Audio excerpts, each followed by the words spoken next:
the 10 highest railways in the world, Peru, an inconspicuous country in South America, occupies 2 of them.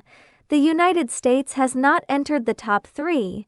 China is far ahead. Until now, no one has surpassed it. First place, China Qinghai Tibet Railway. The Qinghai Tibet Railway is a high-altitude railway connecting Xining City in Qinghai Province and Lhasa City in Zhejiang. Construction began in 1958. In 1984, the first phase of the project was opened to traffic. The entire line was officially opened to traffic in 2006.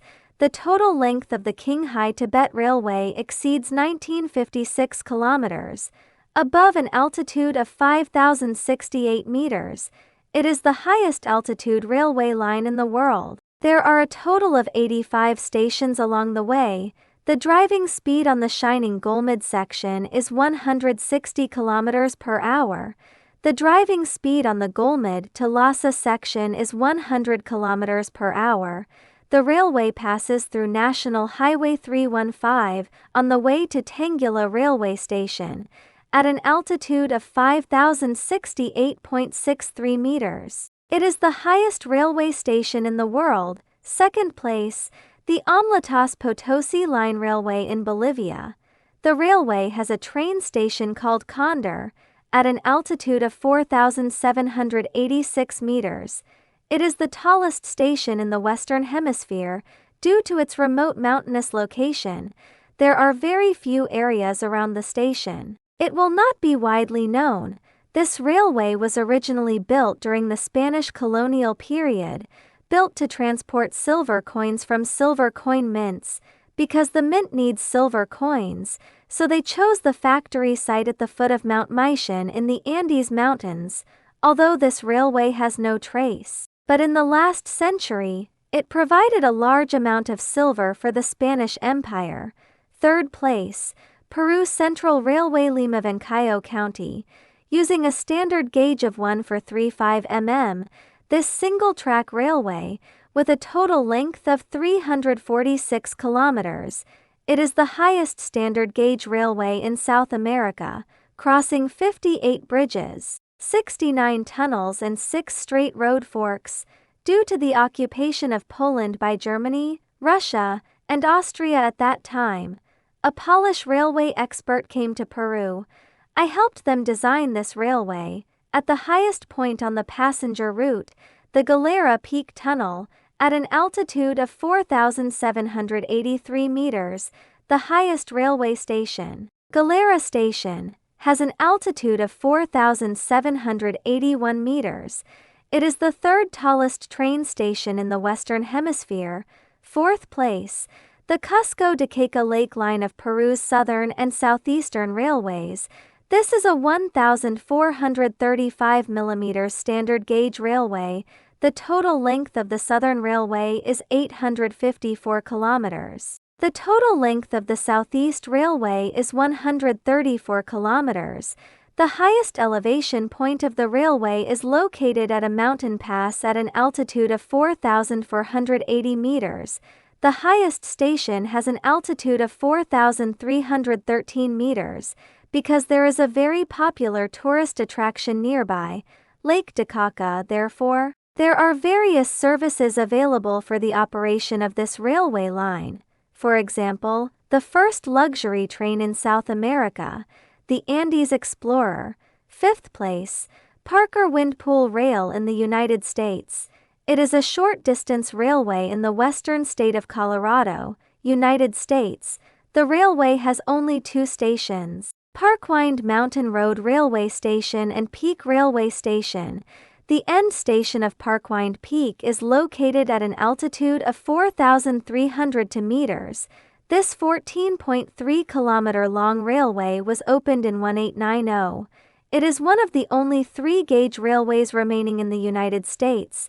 The line was initially powered by steam locomotives. Later, diesel-powered locomotives and self-propelled rail cars were used. To commemorate this historically significant railway, the United States spent 4 years renovating its infrastructure.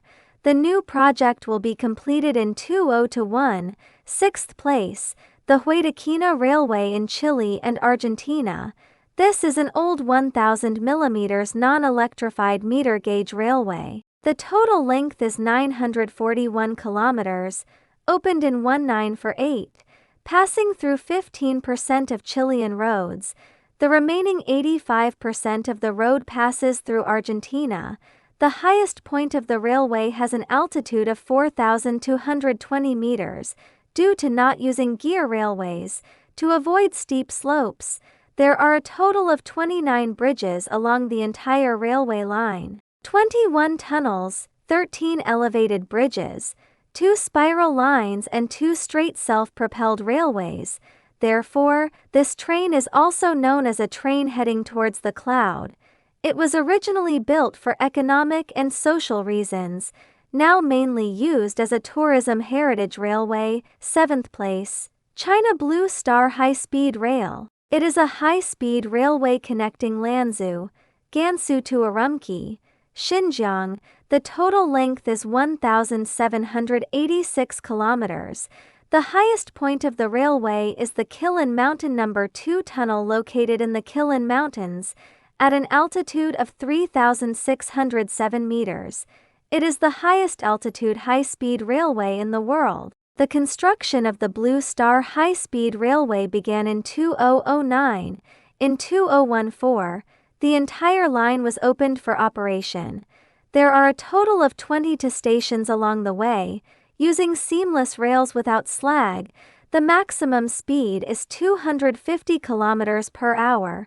However, the terrain conditions in this area are complex, susceptible to earthquakes, continuous rainfall, the impact of natural disasters on mountain deformation. The Swiss Jungfrau Railway, ranked 8th, is the highest railway in Switzerland and Europe, and one of the only for 3 power lines in the world. There are 5 railway stations with a total length of 9 kilometers. 3 of which are outdoors and 2 are inside tunnels. The Jungfrau Peak Railway Station on the Monorail Straight Track Railway has an altitude of 3,454 meters, which is the highest railway station in Switzerland and Europe, due to the 3 electrified railways operating above the snow line year-round. To protect the line from the effects of snow and extreme weather, the railway mainly operates within tunnels. Ninth place, the Swiss Gornergrat Railway. The line was opened in 1898. The total length is 9.3 kilometers. It is the first electrically operated railway built in Switzerland. The railway connects the resort to the mountaintop. The terminal station at the highest point of the railway, at an altitude of 3,089 meters. It is the highest open-air train station in Europe. From its opening in 1898 to the opening of the Jungfrau Peak Railway in 1912, the Gornergrat Railway has maintained the highest altitude in Europe for 14 consecutive years. This monorail electrified railway operates 2 carriage trains. It can carry 2,500 people per hour. 10th place, the Cumbers and Toltec Scenic Railroad in the United States. It is a narrow-gauge railway in the western United States. Currently, there are 10 residential steam locomotives and 2 residential diesel locomotives. This 103-kilometer-long railway, founded in 1880, previously used for passenger transportation, transportation of wood, crude oil, and other goods. The highest point of the railway has an altitude of 3,055 meters. The high altitude brought many terrifying blizzards, causing no one to live nearby, but when the railway operates as a public transportation line, railway personnel are stationed here full-time. I'm very sorry. Fumio Kishida, after listening to his stuttering Japanese-English speech in the U.S. Congress, the first thing that came to my mind was, but it is a famous scene from the 1994 version of Romance of the Three Kingdoms. The 2 armies are facing each other. Wang Lang stepped forward and called out, "Come!" But Zhuge Kongming, Zhuge Liang goes up. Then, the 2 of them cursed at each other. Finally, Zhuge Liang used his trump card, angry scolding. Second Minister thief.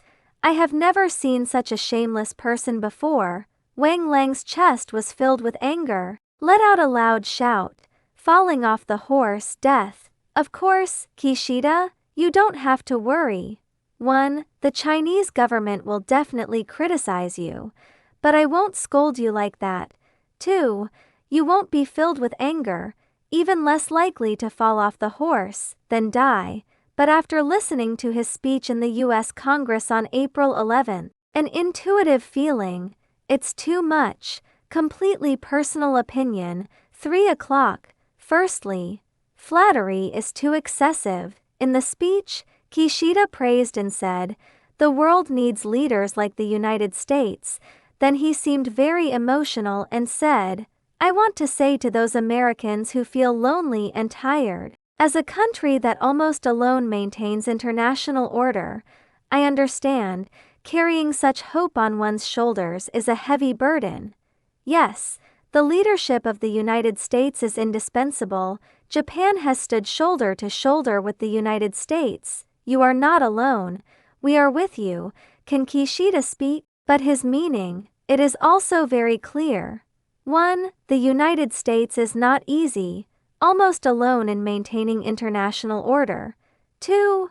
Americans feel lonely and tired. The pressure of responsibility is immense. 3. Don't worry about America. You're not alone. We in Japan can share responsibility. Secondly, being arrogant is too much. In speeches delivered by both houses of Congress in the United States, Kishida expressed his loyalty. He claimed that over the years, Japan has undergone significant changes.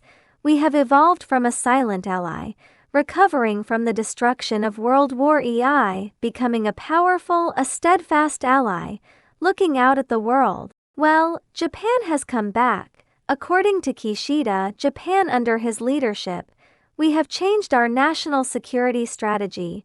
By 2027, Japan's defense budget will significantly increase to 2% of GDP, having the ability to counterattack. Today, the deterrence provided by our alliance, more powerful than ever before. Japan closely follows the United States, before the saddle, behind the horse. For example, on the issue of the Russia-Ukraine conflict, Kishida claims that Japan has imposed severe sanctions on Russia, provide over $12 billion in aid to Ukraine, including anti-drone detection systems. This is part of NATO's aid package. Yes, we even collaborate with NATO on the other end of the world. Please note that Kishida's complacency. We are cooperating with NATO. Thirdly, accusing China is too much, the most outrageous. Speech in a third country. Kishida publicly accuses China.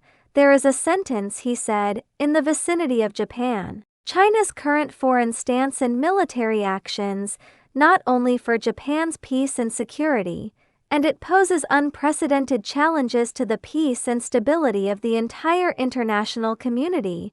The biggest strategic challenge: 1. Directly criticize China by name. 2. Accuse China of threatening Japan's peace and security. 3. It also claims that China is the greatest strategic challenge to world peace and stability. Not only that, subsequently, Kishida also made various insinuations. For example, today's Ukraine may be tomorrow's East Asia. It also implies China's economic coercion and the so-called debt trap. Wait a minute. Kishida is the second Japanese prime minister to deliver a speech in the U.S. Congress. I took a look. When Abe gave a speech in the U.S. Congress, it's not that extreme, such recklessness, this kind of reversing black and white. Finally, what do you think? I won't say much more. Excessive, excessive, excessive. But two things can also be confirmed. Firstly, come and not be disrespectful. The Chinese Ministry of Foreign Affairs will definitely strongly refute it, refusing Kishida's smear attack on China. It is not ruled out that there will be solemn diplomatic negotiations, but the Chinese side will definitely pay attention to diplomatic etiquette. At least I won't curse. I've never seen someone so shameless. Secondly, if a person is mad, there will always be trouble. If the sky is wild, there will always be rain. Kishida spoke so loudly to flatter the various postures of the United States, even posing as enemies with China. Is this in line with Japan's national interests? Will the Japanese people agree? I don't know, but let's take a look at South Korea. After South Korean President Yoon Suk-yeol took office, various divine operations in domestic and foreign affairs, South Korea sells various bows to Japan. Well, China-South Korea relations have also fallen to a low point. The final result, South Korean parliamentary elections, the opposition party won a great victory. Yin Shiyu suffered a heavy blow, becoming a lame duck ahead of time. This world, don't forget, come out and mess around, it always needs to be returned. Interestingly, maybe I feel like I'm being too flattery. Kishida didn't forget to mention a sentence in his speech. That's what I said in the United States and Japan. It's not out of strong attachment to the United States. Then, he began blah blah blah's explanation. I am an idealist, but also a realist. Sigh, don't explain. Kishida, your strong attachment to America. Even a foolish fool can tell. After the opening of the Yawan high-speed railway, not only did it cause a sensation in Indonesia, it also caused a sensation in Southeast Asia, because this is China's first high-speed railway to go abroad. Speaking of high-speed rail, China can be considered a latecomer. The earliest high-speed railway was Japan's Shinkansen. France, Germany's high-speed rail technology development is also much earlier than China's, but later generations in China dominated, becoming the king of high-speed rail. But for this point, Japanese people are not convinced. Actually, this can also be understood. In the process of a poor and weak boy's counterattack in fantasy novels, always subjected to unreasonable suppression and ridicule, so Japan has been mocking China for its outdated high-speed rail technology, low security. After the opening of the Yawan high-speed railway, people from many countries around the world go to check in. But there are no Japanese people. However, a while ago, a Japanese journalist went to check in on the Yawan high-speed railway. The Japanese was quite surprised after taking the high-speed train. What surprised this Japanese person was not the technology of China's high-speed rail, but rather the exclusivity of China's high-speed rail. He thinks this is the most deadly,